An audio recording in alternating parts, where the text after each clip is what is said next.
Jangan lupa like, komen, dan subscribe channel YouTube TVRI Bengkulu dan nyalakan lonceng notifikasinya.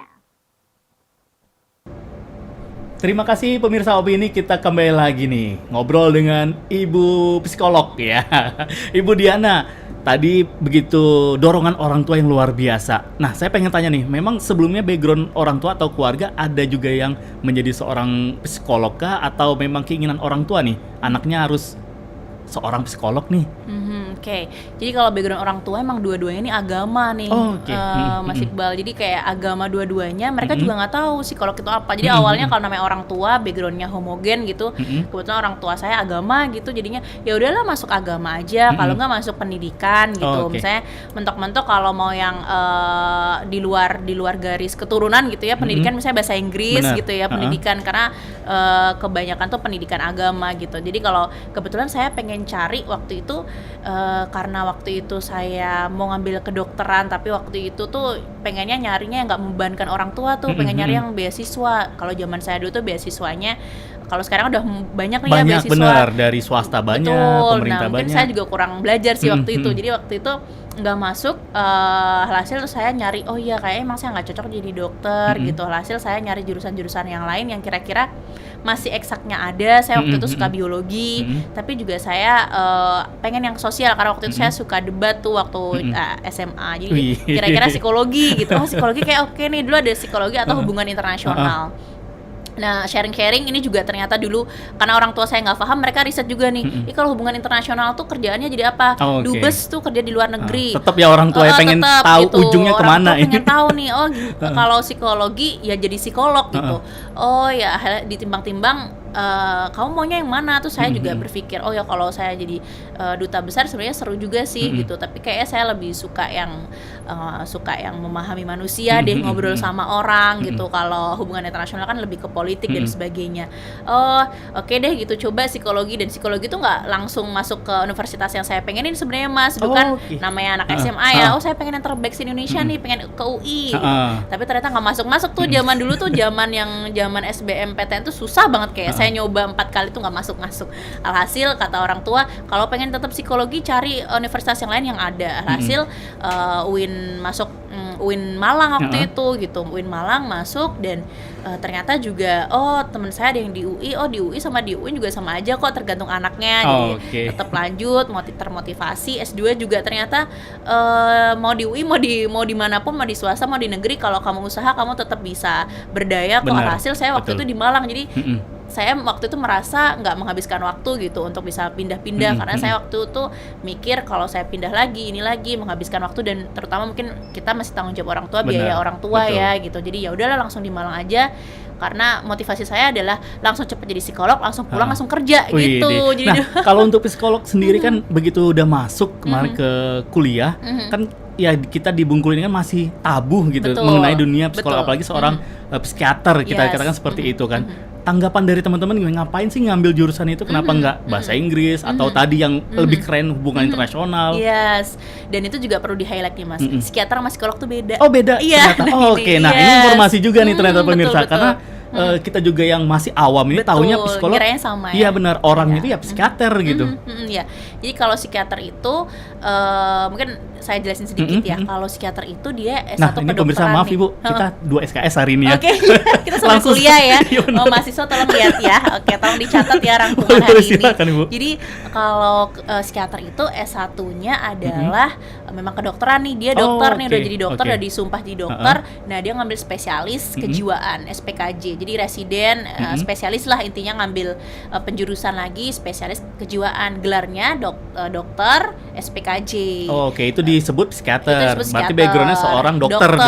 Jadi dia emang punya hak untuk memberikan obat dan sebagainya. Sementara kalau kami psikolog, kita backgroundnya bukan dari dokter, tapi backgroundnya adalah ilmu psikologi. S1 ngambil S2 profesi psikolog dan spesialisasinya klinis misalnya. Jadi kalau di rumah sakit ada psikolog klinis, ada psikiater. Biasanya kerjaannya psikiater biasanya yang ngasih obat, psikolog klinis yang ngetes IQ biasanya gitu. Jadi kerjasama. kesinambungan gitu, satu tim gitu betul, ya. betul. Oke, begitu selesai nih di S2 memutuskan untuk segera pulang ke Bengkulu Iya, untuk segera bermanfaat lah untuk masyarakat.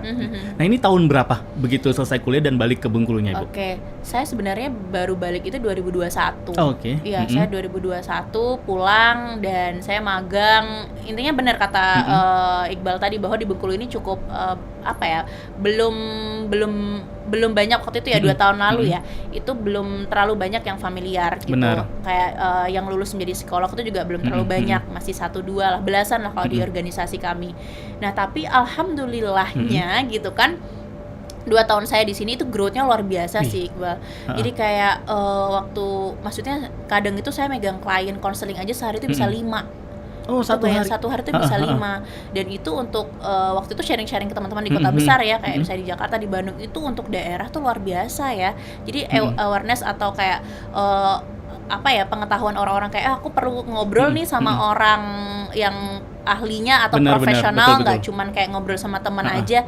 Ya mereka mau gitu untuk datang daftar untuk konseling dan mereka menceritakan masalahnya dan ternyata balik lagi dan ternyata ada juga yang sudah masalahnya sudah selesai. Jadi ternyata efektif juga ya gitu treatment itu di Bengkulu. Jadi Bengkulu ini sebenarnya udah cukup maju sih kalau menurut saya ya. Karena kita beranggapan kalau ngobrol atau datang ke seorang psikolog dianggap orang dengan maaf tanda kutip gangguan kejiwaan. Betul. Itulah yang membuat orang ngapain sih gitu, mending curhat ke sama teman. Iya, betul. Atau bahkan mungkin datang ke dokter tadi, psikiater itu tadi. Kalau psikolog dianggapnya nanti wah, ini kamu kenapa gangguan mental kah atau seperti apa? Yes, betul. Kalau mungkin itu stigma 5 tahun atau 10 tahun yang lalu ya. Tapi kalau saya lihat untuk 2 tahun ini saya di Bengkulu itu growth-nya udah luar biasa sih. Maksudnya udah mulai banyak yang teredukasi. Kayak konseling pernikahan, Iqbal misalnya kayak ada juga banyak itu sekarang lagi case-nya luar biasa.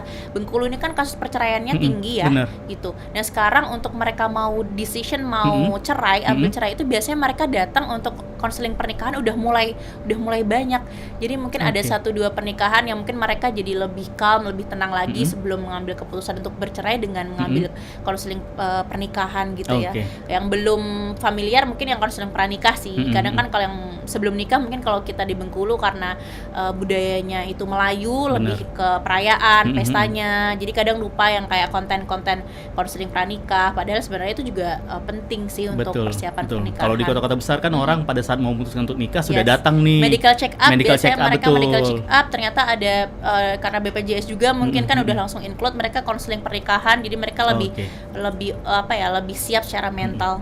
Oke, nah kalau untuk rata-rata nih kita sebutnya apa, pasien kah atau klien ya. Nah, kliennya nih rata-rata kalau yang ditangani oleh Ibu Diana dari tingkat pelajar kah, pekerja atau seperti apa, Ibu? Jadi memang psikolog ini kan kalau saya kan spesialisasi waktu sekolah adalah klinis.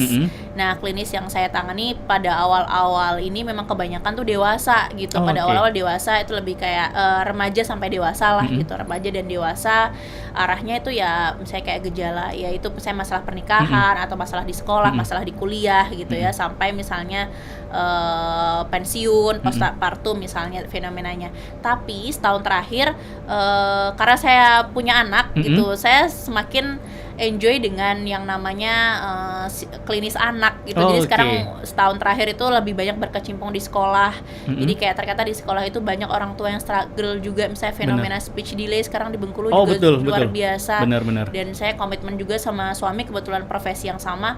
Ayo kita kira-kira bantu para orang tua nih, apa yang bisa kita berikan. Hasil kita gandeng teman-teman terapis wicara, teman-teman terapis ada okupasi, ada terapis behavior juga, untuk bisa kita bikin satu kurikulum, satu tempat untuk center di mana para orang tua ini bisa menterapi anak-anaknya gitu. Jadi mulai mungkin baru awal tahun ini ya. Jadi doain ya, ini salah satu visi dan mimpi kami berdua gitu untuk bikin center tumbuh kembang. Jadi ini mulai banyak dan ternyata growth-nya juga cepet banget nih. Jadi kayak jadi banyak orang tua yang lebih aware. Betul, karena gini, karena ya. Kalau biasanya teman-teman namanya kita orang tua ya, kita kan nyari yang asuransi yang BPJS. Kalau BPJS itu biasanya waktunya pas anak-anak sekolah dan juga kadang kita nunggu jadwal dari appointment dari psikolog atau dari dokternya tuh lama. Jadi teman-teman orang tua tuh udah mulai sadar kayak kalau aku lama nanganin anakku nanti bakal juga lama nih penanganannya. Hasil mereka datang ke klinik secara mandiri gitu. Jadi sekarang mulai